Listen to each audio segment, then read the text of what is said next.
poppin' with y'all? Can I cap before we get into it? Just want to really just speak out. I haven't really been consistent as I've been wanting to. I think I missed like 3 days so far. Really no excuse. A lot of things that I'm just thinking about, and I over analyze and I overcomplicate certain tasks that I'm trying to get done. So I'm not really trying to make that an excuse on why I haven't been posting or whatever, but we drifted off, but we now, we trying to get back on track. It's currently February 20th at 11:33 p.m. I'm not really finna get too much in detail. 15 minutes on the clock, as y'all can see. So let's go ahead and lock in. So currently we are in chapter 9, picking up where we left off from the last video. Chapter 9 is Think Right Towards People. We're currently on page 192. So let's go ahead and lock in. So it says, here's a basic rule for winning success. Let's mark it in the mind and remember it. The rule is success depends on the support of other people. The hurdle between you and what you want to be is the support of others. Look at it this way. An executive depends on people to carry out his instructions. If they don't, the company's president will fire the executive, not the employees. A salesman depends on people to buy his product.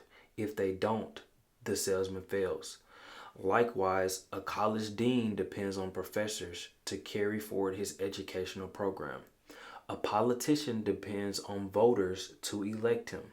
A writer depends on people to read what he writes. A chain store magnate got to be a chain store magnate because employees accepted his leadership and consumers accepted his merchandising program. There were times in history where a person could gain a position of authority through force and hold it with force and or threats of force. In those days, a man either cooperated with the leader or risked literally losing his head. But today, remember, a person either supports you willingly or he doesn't support you at all. Let's say that one more time. But today, remember, a person either supports you willingly or he doesn't support you at all. Now it's time to ask. Granted, I depend on others in order to achieve the success I want. But what must I do to get those people to support me and accept my leadership? The answer wrapped up in one phrase is think right toward people. Think right toward people and they will like and support you. This chapter shows how. Thousands of times daily a scene like this takes place. A committee or group is in session. The purpose to consider names for a promotion, a new job, a club membership, an honor, someone to be a new company president, the new supervisor, the new sales manager. A name is placed before the group. The chairman asks, what is your feeling about so and so? Comments come forth. For some names, there are positive remarks such as he is a good follower. People there speak highly of him. He has a good technical background too. Mr. F, oh, he's a personable sort of man, very human. He believes he would fit right well with the group. Some names draw negative, lukewarm statements. I think we should investigate the fellow carefully. He doesn't seem to get along with other people. I know he's a good academic and technical background. I don't question his competence, but I am concerned about the acceptance he will receive. He doesn't command much respect from people. Now, here's an exceptionally important observation. In at least 9 cases out of 10, the likability factor is the first thing mentioned. And in overwhelming large number of cases, the likability factor is given far more weight than the technical factor. The above true even in selecting honors for university professorships. In my own academic experience, I've sat in a considerable number of occasions when names for new faculty personnel were under question. When a name came up, the group would weigh in carefully thoughts such as, will he fit in? Will students like him? Will he cooperate with others on the staff? Unfair, unacademic, no. If the fellow isn't likable, he can't be expected to get through to his students and maximum effectiveness. Facts. You gotta have people to support you. You have to. It's literally with personal brand number 101. You have to gain that credibility and that likability. Mark this point well. A person is not pulled up to a higher level job. Rather, he is lifted up. In this day and age, nobody has time or patience to pull up the job ladder, degree by painful degree. The individual is chosen whose record makes him stand higher than the rest. We are lifted to higher levels by those who know of us likable, personal individuals. Every friend you make lifts you just one notch higher, and being likable makes you lighter to lift. Successful people follow a plan for liking people. Do you? People who reach the top don't discuss much their techniques for thinking right toward people, but you would be considered how many really big people have a clear, definite, even written plan for liking people. Consider the case of President Lyndon Johnson. Long before he became president, Johnson, in the process of developing his amazing power of people persuasion, developed his own 10-point formula for success. His rules, which is a casual observer of the president, can be practiced in everything he does, are quoted directly. So I'm going to read all 10 for you guys. So number 1, it says, learn to remember names. Inefficiency at this point may indicate that your interest is sufficiently outgoing. Facts. Number 2, be a comfortable person so there is no strain in being with you. Be an old shoe kind of individual. Number 3, acquire the quality of relaxed, easygoing so that things do not so things do not ruffle you. Number 4, don't be egotistical. Guard against the impression that you know it all. Number 5, cultivate the quality of being interesting so people will get something of value from their association with you. Number 6, study to get the scratchy elements of your personality, even those of which you may be unconscious. Number 7, sincerely attempt to heal on an honest basis every misunderstanding you've had or now have. Drain off grievances. Number 8, practice liking people until you learn to do it so genuinely. Number 9, never miss an opportunity to say a word of congratulation upon another person's achievement or express sympathy in sorrow or disappointment. Number 10, give spiritual strength to people and they will give you genuine affection to you.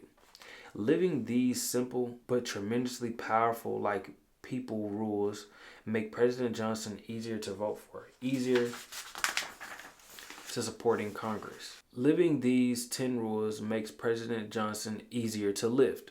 Reread these rules again. Notice that there is no get even philosophy here. There is no let the other fellow come to me and patch up differences. There is no I know it all. Other people are stupid. Big people, those at the top of the industry, the arts, the sciences, and the politics are human, warm. They specialize in being likable. But don't try to buy friendship. It's not for sale. Giving gifts is a wonderful practice if the gifts is backed up with genuine sincerity. A liking to give and liking for the person to whom it's given. But without real sincerity, the gift is often regarded as nothing more than a payoff or bribe. Facts. People do that. People will literally use a gift to bribe or pay off when they're probably not really sincere or sorry. So people do that. Last year, just a few days before Christmas, I was in the office of the president of the medium-sized trucking firm. Just as I was about to leave, in marched the delivery man with the gift of liquid refreshment from a local tire recapping firm. My friend was obviously provoked, and with some certain amount of chill in his voice, asking the delivery man to return the gift to its sender. After the delivery man left, my friend hasn't to explain to me, don't be misunderstood. I like to give gifts, and I like to get them. Then he named a number of gifts he had already received from business friends that Christmas. But, he went on, when the gifts is an attempt to get my business, that's an obvious bribe. I don't want it. I quit doing business with that firm 3 months ago because their work isn't what it should be and I don't like the employees. But their salesmen keep on calling. What burns me, he continued, is that last week some D, blah, blah, blah, I don't know what word would that be, salesman was in here and had the gall to say, I sure would like to get your business back. I'm going to tell Santa to be really good to you this year. If I hadn't sent their booze back, the first thing that so and so would have said to me next time he's in is, I bet you enjoyed your gifts, didn't you? Friendship can't be bought, but when you try, we lose in two ways. Number one, we waste money, and number two, we create contempt.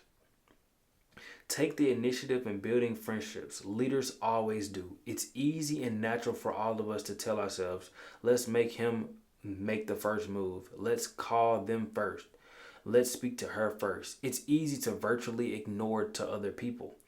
Yes, it is easy and natural, but it isn't right thinking toward people.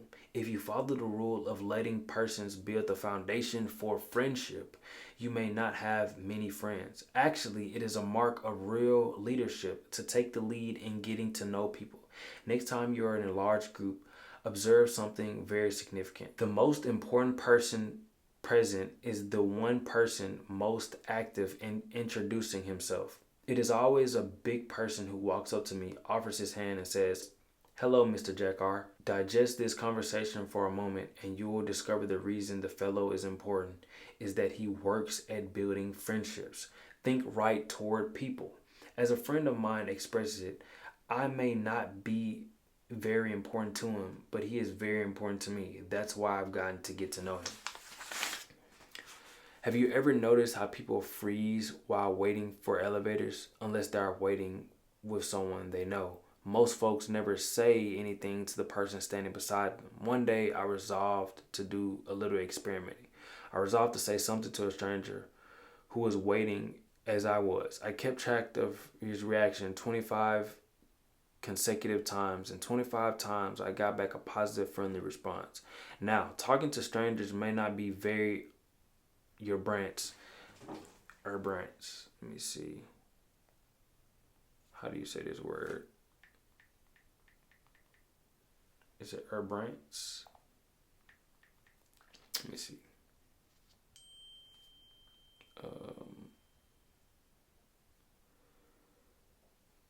Urbane. Oh, urbane. Urbane means courteous and refined in manner. Urbane. Okay. May not be very urbane. Most people like it nevertheless, and here's the big payoff. When you make a pleasant remark to a stranger, you make him feel 1 degree better. This makes you feel better and helps you relax. Every time you say something pleasant to another person, you compensate yourself. It's like warming up in your automobile on a cold morning. Here are 6 ways to find friends by just experimenting with a little initiative. Number 1, introduce yourself to others at every possible opportunity, at parties, meetings, on airplanes, at work, everywhere. Number 2, be sure the other person gets your name straight.